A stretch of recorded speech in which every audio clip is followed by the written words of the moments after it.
and you can see Halen, go see them. All right, cool. Worth it. Do they only Absolutely. play in the Connecticut area? I think so. Their website is called Halen CT. So, I mean, they're Connecticut-based anyway. Okay, that's cool. But, yeah, highly Excellent. recommend them. And I met Jim, the guitarist, and we can expect to hear from him because I said I'd love to have him on the podcast. Yeah. He said he'd love to be on the podcast. And Dave, it pains me to say this, but he loved your Claudio impersonation. I know.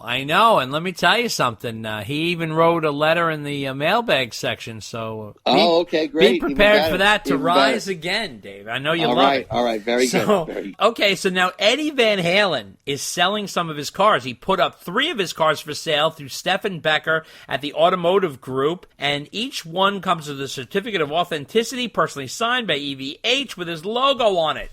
He's selling his 1970 Chevrolet Nova for $100K, which is tang yellow orange. A 2016 Porsche 911 GT3 RS for $220,000. Petty cash. And a 1947 Dodge CO Eat Steak Bed truck, which didn't have a price on it, but holy shit, I don't know what's going on with Eddie, but he's unloading. He's unloading his vehicles, Dave. So I don't know what to make of that, but I hope he's just cleaning house. I hope maybe he just doesn't drive him anymore, I don't just liquidating assets, I guess. Speaking of liquidating, Liquid Charlie is back, and this time he has taken on a rare Eddie Van Halen tune, Donut City, from the 1985 film Wildlife. And here's a clip.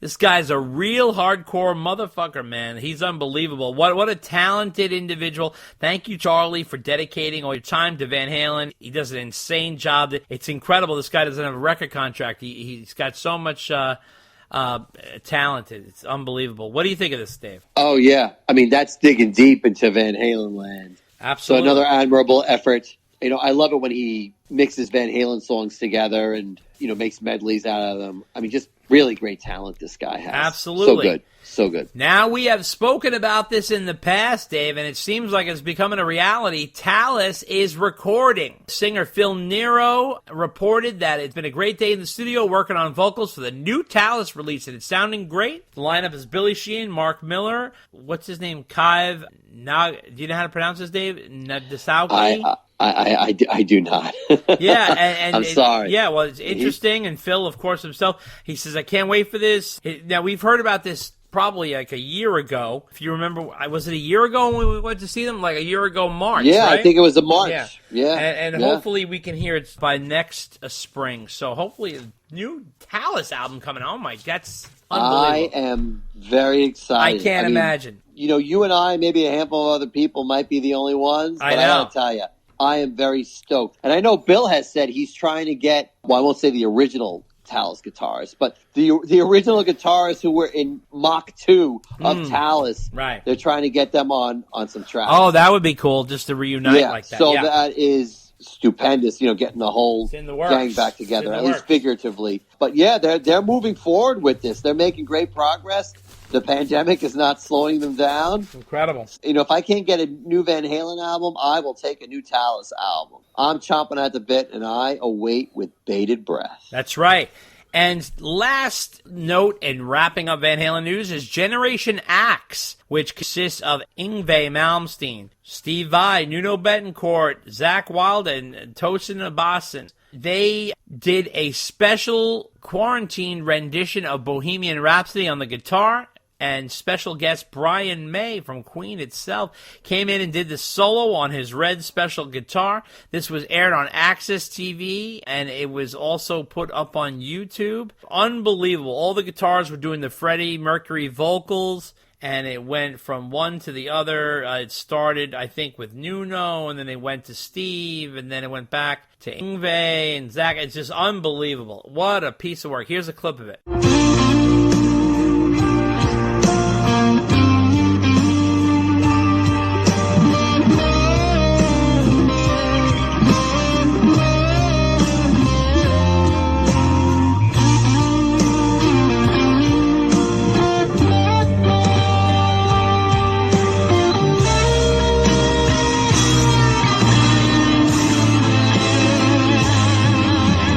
Generation Axe, guys. This unbelievable group of guitarists from back in the day.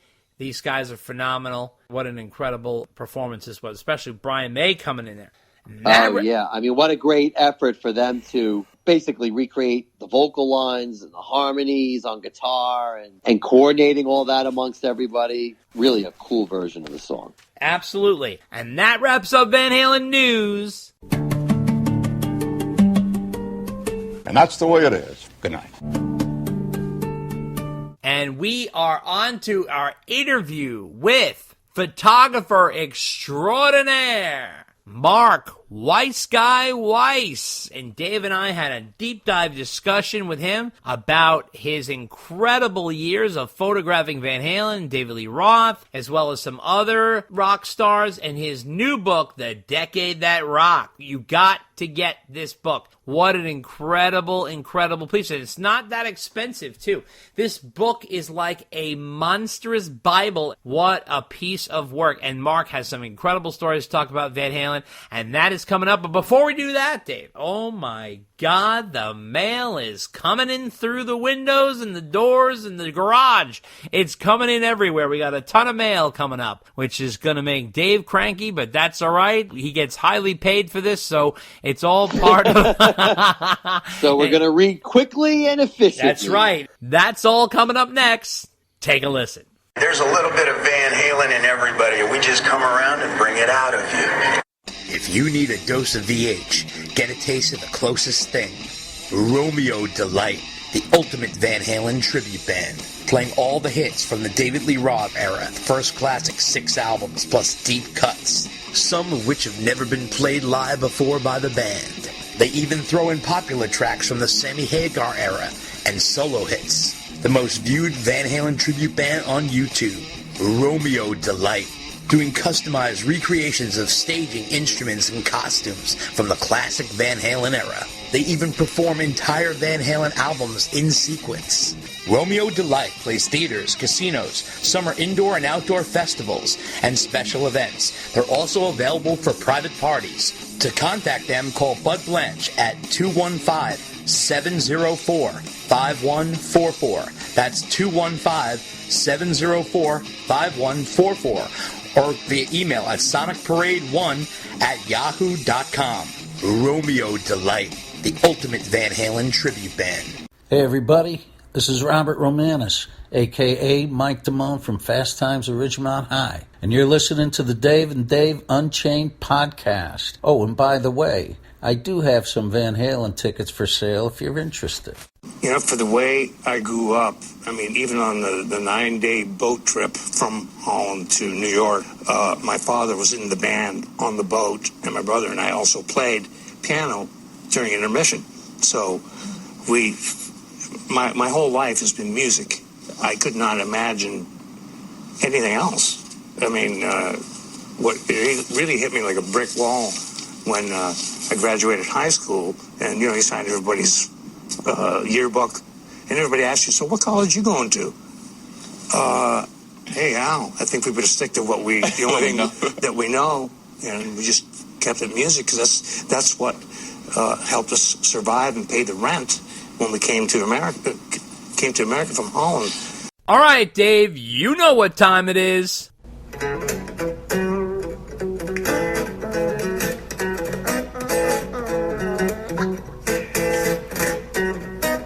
Well, my buddy Dave, he don't want me around. He says he's tired of watching me let him down. He just wants a good mailbag. He wants only the best. But he hates disappointment better than all the rest. And he says that he thinks that I'm headed for a whole lot of trouble.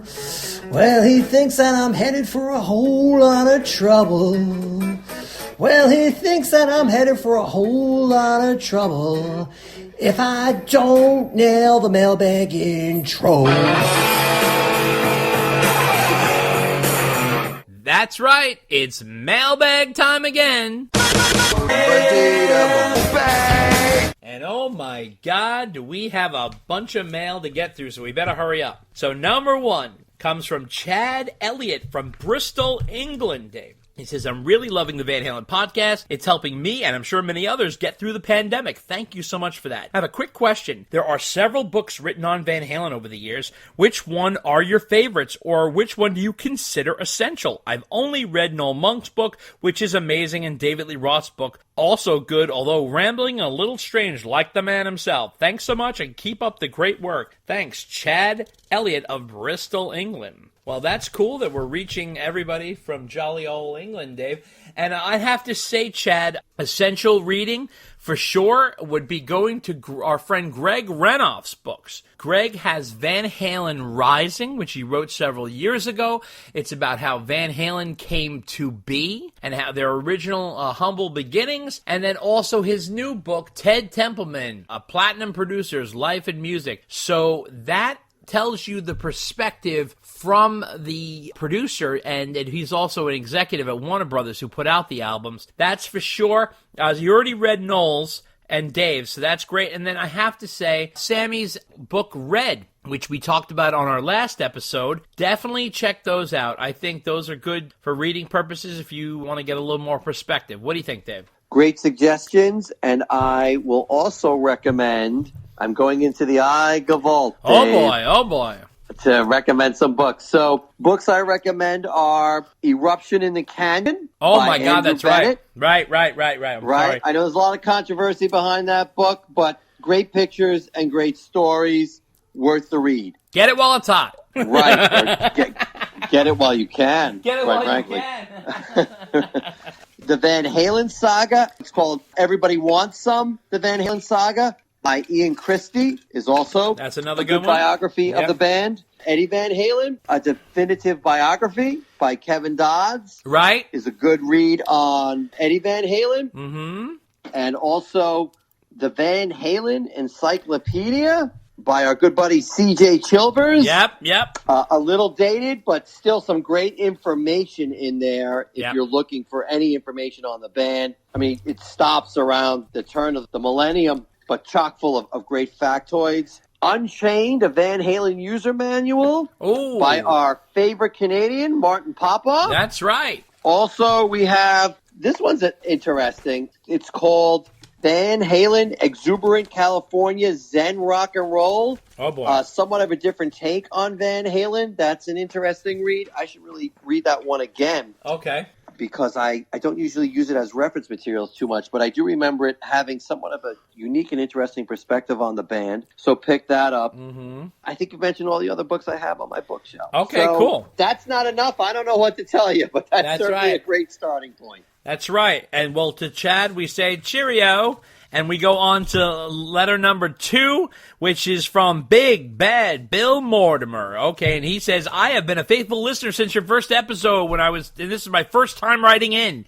In the Ted Templeman book, Greg notes that he would tinker with the sequencing of his albums leading up to their release. As a result, the songs listed on the back of the cover sometimes wouldn't match what actually was on the record. He cites the original vinyl runs of Fair Warning and Diver Downs as examples. I have the original 6-pack on vinyl and check them out, and it turns out every Van Halen album has a different song listing from the actual running order, except 1984, which didn't list the songs on the back cover. He says, what do you guys think? Do you prefer the original order or the final track listing we've all come to know by heart? He goes on here a little bit. He just said he loves the podcast. Well, this is what I think. I'll tell you what I think real quick. I think it's a good question Triple B? I'm going to call you Triple B. Big Bad Bill Mortimer. Here's my take on it. I think what happened was Ted and the band would tinker with the track listing until the last minute, so they probably didn't hit the deadline for the printing of the album art, hence the different listings. I, for one, always want the printed listing